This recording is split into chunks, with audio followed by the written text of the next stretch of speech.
You're still watching the Hello Chambers. My guest today is a member of the House of Representatives. He is a lawmaker representing a Sako federal constituency in Edo State. He's also the chairman House Committee on Environment. His name is Honorable Johnson Oghuma. It's good to have you on the program, sir. Thank you. My pleasure.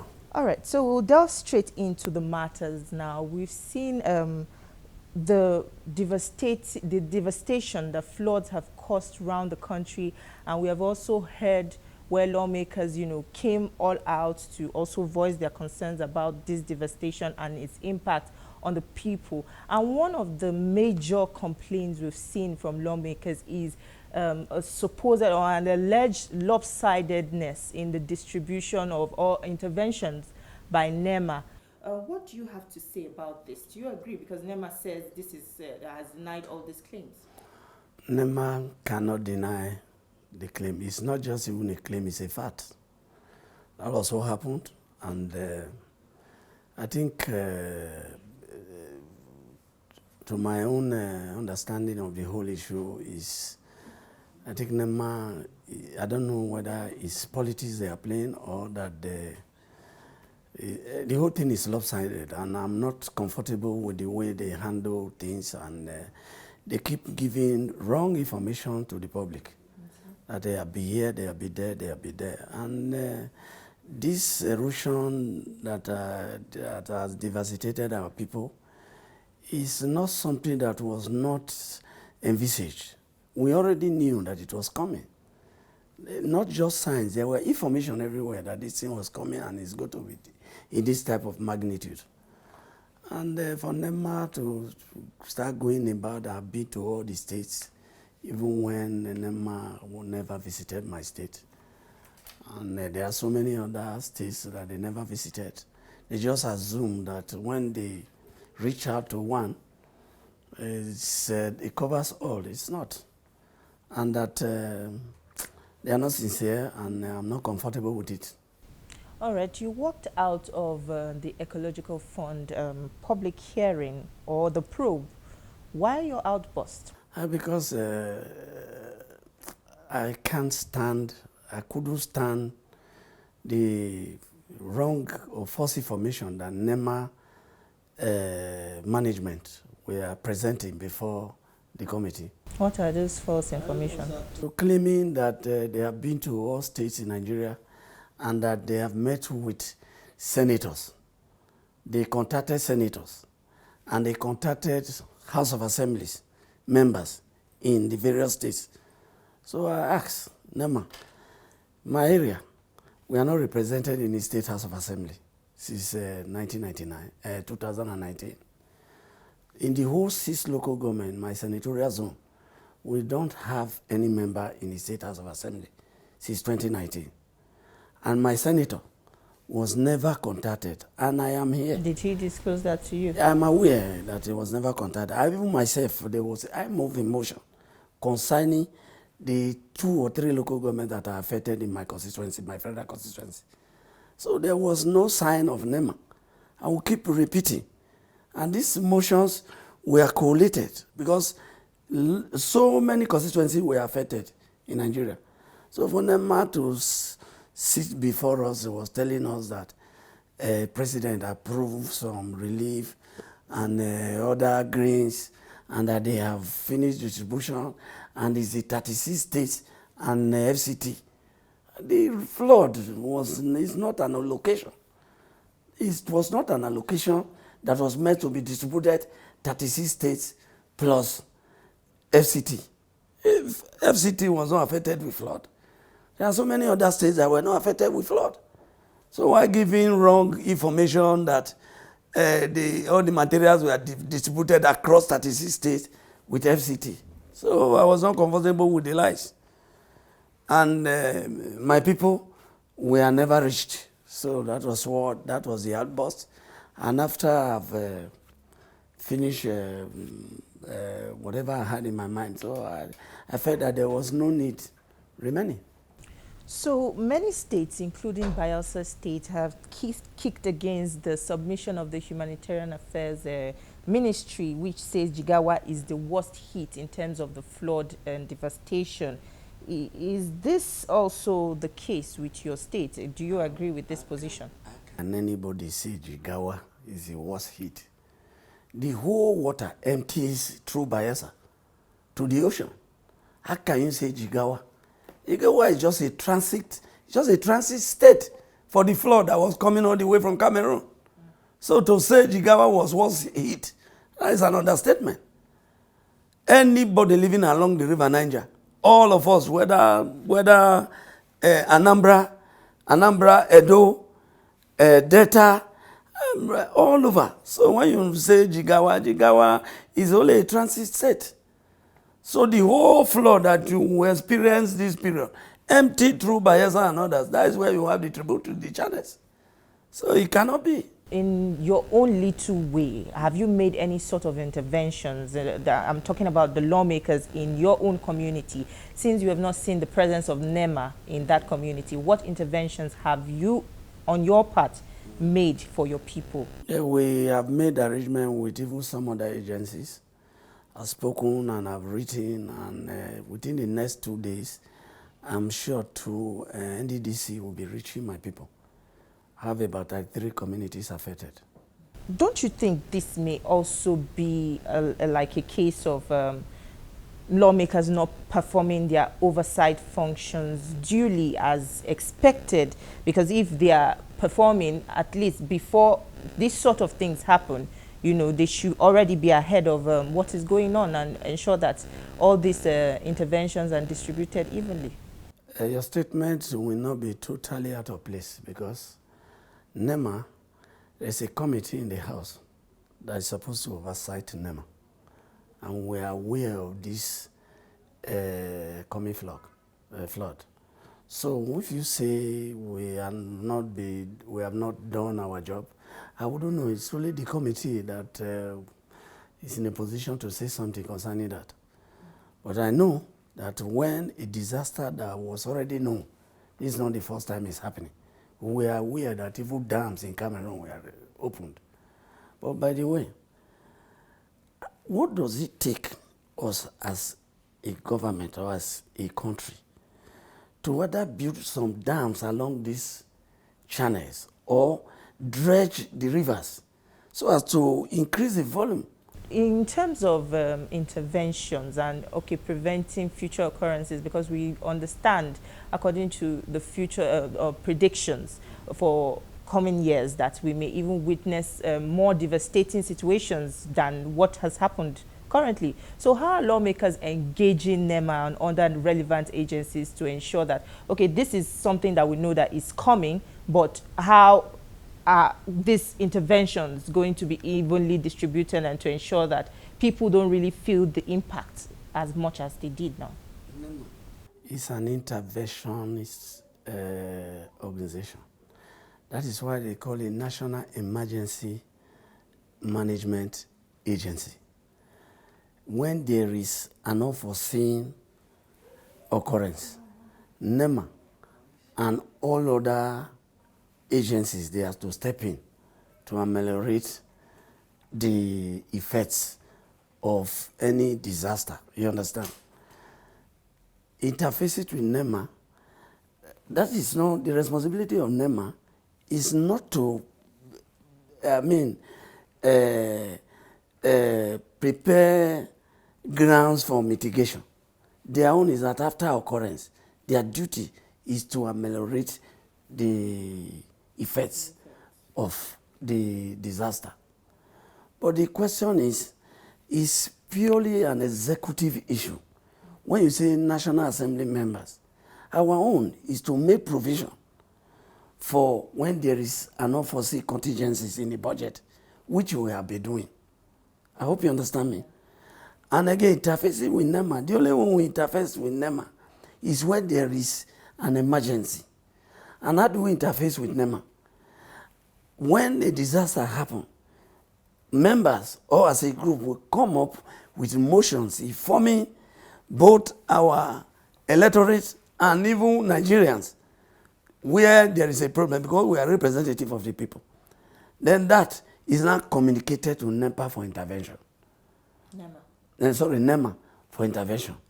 So the issue was that when this flood happened, almost every state that was affected and all the federal constituencies and senatorial zones, we all came up with motion almost at the same time.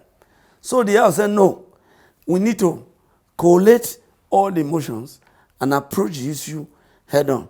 That was what we did. So in this case now, you're blaming the executive arm of government. It's their responsibility.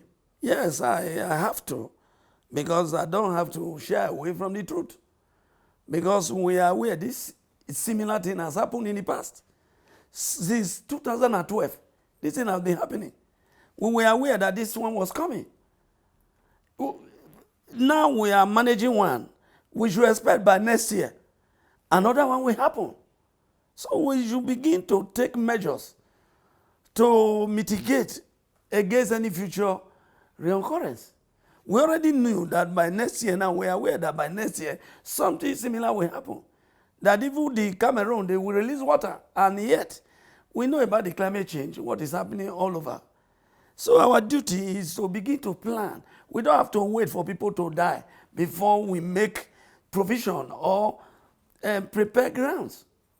So when you say every time everybody is saying National Assembly, yes, we're representative of the people. We still have our limitations. We'll take a short break now. Stay with us, we'll be right back. The National Assembly is a busy place. As the bastion of democracy, it is a place where bills are presented, motions debated, laws made, and the yearnings of the people are laid bare. Come with us as we take you through the workings of the National Assembly. We take you through plenary, committee meetings, and probes, all to ensure smooth working of the democratic process. Glad to have you back. If you're just joining us, we have been speaking with Honorable Johnson Oghuma, and he has been talking to us about the flood devastation in his region. These are disasters that we know are reoccurring. They happen each year and we are meant to prepare for them. But on the part of the community, are they properly informed? Are they properly briefed so they themselves, prepare for this kind of things that are coming to? They are aware. That is why the level of death, that is loss of lives, is reduced. You know, the flood will not just come unexpected, because it takes time. As it's coming, you begin to notice that the water level is rising and it's taking over communities. So what is there is that we have so many communities along the riverbank. But the problem is that how many of them can you relocate? How many communities can you move into the hinterland? It is not easy. And they don't have other source of livelihood. It's the ground, the farm, the water, those that are fishermen and women, those that are farming, is the farming. They don't have any other alternative. When the one that would have been another solution, which is not possible, is relocation. How many can you relocate?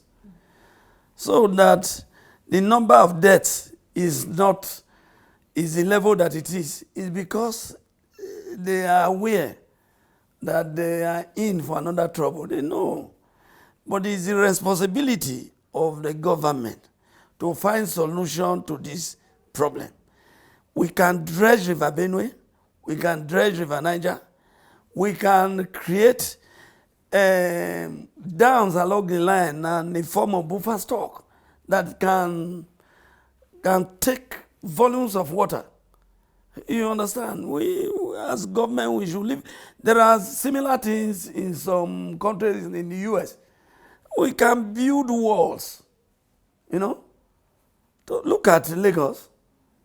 If you were in Lagos, when Atlantic Ocean was taking over the whole Victoria Island, nobody ever thought that anything of such could happen.